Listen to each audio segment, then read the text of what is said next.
Thanks, Premier. Look, it's certainly the case that this is a more infectious virus. There have been different numbers thrown around. I'm certainly aware of a range of 40 to 70% more infectious, which was out of the UK in the early days. That's been claimed to be 34% or thereabouts in more recent times. There are weaknesses in the analysis for all of those ranges, all of those numbers. The fact is, almost everyone is settling on the fact that it's a more infectious virus.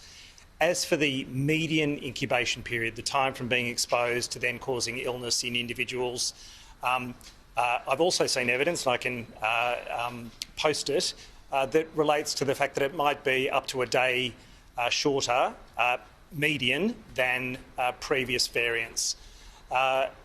In Victoria's specific circumstances, and it might just be related to randomness, it might be related to the specific cases that we've had, but we've had individuals, including this case who was at the private function, 2 days after being exposed, maybe 3 days after being exposed, not just infectious, but infectious enough to really cause a transmission event at that indoor function. So there's an absolute need for a precautionary approach in that regard. On the issue of contact tracing metrics are absolutely terrific at the moment in Victoria. So from the time of notification to the time of interview, 2 hours. 24 hours is the national standard. From the time of notification to the isolation of close contacts or the identification of primary close contacts, the national standard is 48 hours. We're sitting around 17 to 19 hours. If contact tracing did the entire job of managing a pandemic, then we wouldn't see Auckland going through its third lockdown, WA, South Australia, Avalon, Brisbane. It can't do everything. We've got dozens of exposure sites. We've got thousands of people potentially exposed, and the difference between those potentially exposed individuals having 1 or 2 close contacts during a circuit breaker versus having 100 close contacts is enormous. And so again, we don't want to be sitting here. Everyone can be wise after the fact. You didn't need this, you got on top of it, or it's out of control, why didn't you do X last week or the week before? We don't want to be in a situation where we're talking about people who've been in an exposure site, suddenly they've got 20 close contacts who are also testing positive, who've also had 100 close contacts. We absolutely do not want to be in that situation. So we're making judgments on the basis of terrific metrics, performance metrics for our contact tracing, but knowing that there are literally thousands of potentially exposed people that we need to chase up. So I hear all of what you're saying, and the contact tracing is working very well. And then, as you correctly point out, you can't rely totally on that. You have to rely on other things. But say when you're talking about people's contacts, down here, because you've got such great compliance with mask wearing and social distancing, that's another ring of protection as well. And so when we were going through the numbers, you were hearing that, at Brunetti, you had all these tests and nobody had caught it. So I'm just wondering, given when you look at all of those things together, you actually have a very well-managed situation without going into a lockdown, let alone a statewide lockdown, which nobody else has done. So that's why I'm asking about confidence, because you look at that in isolation, it's actually working pretty well. So why wouldn't you have the confidence to stay on that path? So it's working extremely well. That said, there are still thousands of people who've been through Terminal 4. Imagine if that Brunetti worker and their close contacts have tested negative, so probably not that infectious. But imagine if that individual were very infectious. We find out all of their close contacts test negative a week later, but the 4,000 people who've been through that terminal over that period of time, there are dozens and dozens of them who subsequently test positive. Now, they won't all have read the exposure sites, they won't all know that they've been exposed, and they won't all necessarily test. We've got high rates of people who are symptomatic who are testing, but it's not everyone. And so those are the circumstances where you suddenly see mystery case here, a mystery case there, and you have no connection to be able to wrap the public health response around it. We're not in that situation now, but we could have been, and we really need to minimise, right through this 5-day period, the number of individual close contacts that potentially exposed people have for that reason. So does that mean that it's likely that your advice at times where we have 2 to 3 cases every day? Is it going to continue to be, we need circuit-breaking lockdowns? Look, it's absolutely a case-by-case basis. Remember, the Grand Hyatt had a case of the variant of concern who'd been out to dozens of exposure sites in the community. We didn't do a lockdown. Now, other jurisdictions have done that. Not at all critical, but we've managed a case who's been out to dozens of exposure sites because we wrapped that public health response around it. But if we saw, like Auckland's seeing, a community cluster of 3 cases, no clear link back to where it's from and the potential for many other people to be missed in the chain of transmission, we would consider that differently. It may or may not require a step up in the public health response. We just need to take it on a case-by-case basis. Event that has sort of perhaps made this a tipping point is this Brunette Cafe thing, that's the thing that's freaked you out thinking we have to go to a circuit? Look, there were a number of factors. It was effectively a super spreading event at the hotel to begin with. We had a venue where an individual who was there had tested negative that wasn't in scope for the contact tracing, where it took 5 days for the later positive test to then make us consider it to be in scope. That was entirely appropriate that we didn't call it an exposure site when someone had tested negative. They were assumed not to be infectious. That's how everyone would act. That's the national standard again.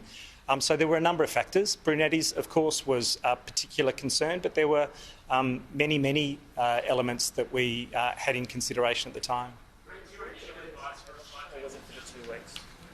No, it was for a 5-day lockdown. That was agreed and discussed through Cabinet. I want to ask a question about the graph that Jerome used last week, which was the basis for the Friday decision for the lockdown. The hotel quarantine worker tested negative on the Sunday, wasn't tested Monday, wasn't tested Tuesday, and then was tested positive Wednesday. Her close contacts all tested positive on the Thursday. That 1-day period was then used as a justification for the rapid infectiousness of the virus. She may well have been incubating from the Saturday or Sunday and been positive by the Monday or Tuesday, but there was no test done. So how was that used as a basis for the rapid infectiousness if we didn't actually know if that person was positive on Monday or Tuesday, which meant that the incubation period might actually have been totally standard for passing it on to her contacts? So we think the exposure event at the hotel was the 3rd or 4th of February. Almost certainly the 4th of February in terms of everyone else who was connected, who became cases, were on that 3rd floor on the 4th of February. So an event on the 6th of February is an indication that there's a rapid time between exposure and not just infectiousness, but really significant infectiousness to infect a number of people at that setting.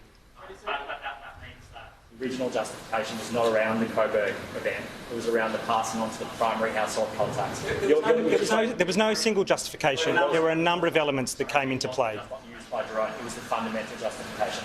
You're now saying that... No, you weren't there in the discussions with Cabinet. There were a number of elements that we spoke through that related to the risk of this being a significant event and requiring additional public health measures, and that was one element.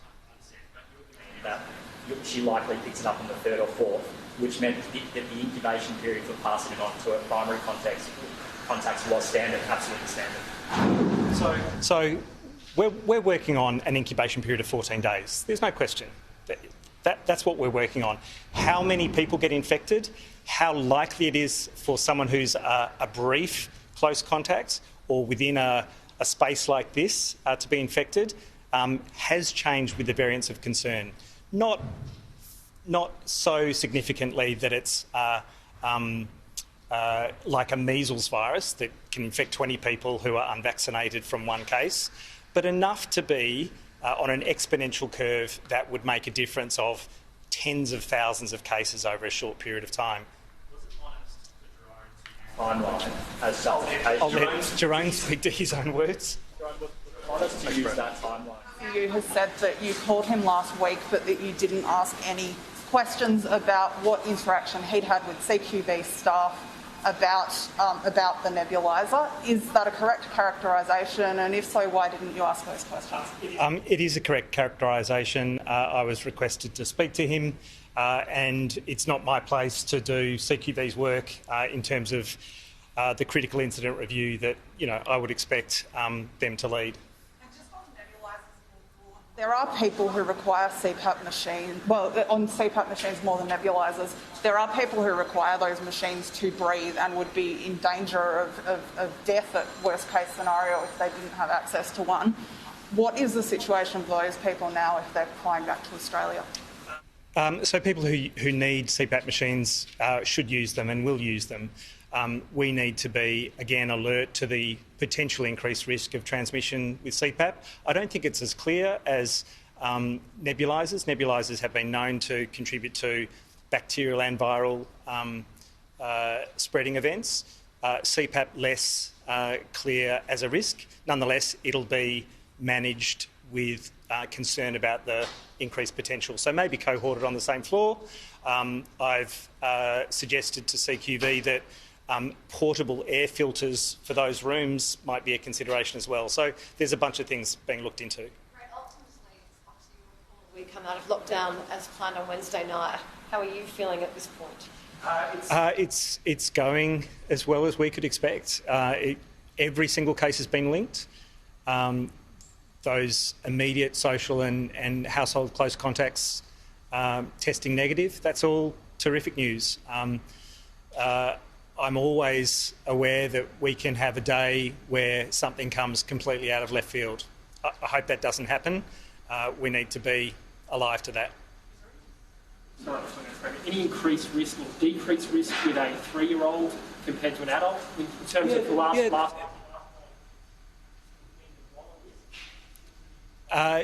We certainly expect that for children, especially young children, that the risk of transmission to others is lower, maybe as much as a third the transmission risk. So I think that's encouraging. And everyone who's been in the early learning or childcare settings or had children with this 3-year-old should be reassured by that. Also by the fact that young children especially have a very, very, very low risk of significant illness. Can I just clarify today's mother of the 3-year-old? Yes. Going to be given to schools reopening on Thursday, even if we need to extend this? We'll consider all of the elements of post-Wednesday as separate things, if you like. So yes, schools will be a consideration along with everything else, whatever actions we take post-Wednesday. Size is being brought significantly down after Wednesday. Could we go into a stage 3 after Wednesday? Or do you expect Look at it all has to be considered again by what plays out over the next 48 hours. But you know, you've seen from other jurisdictions they haven't necessarily gone back to exactly the settings pre, their cases out of hotel quarantine or wherever. Mandatory off work. All right, another marathon press conference there from Daniel Andrews. Didn't speak yesterday, so perhaps the reason for a few extra questions there from him and authority.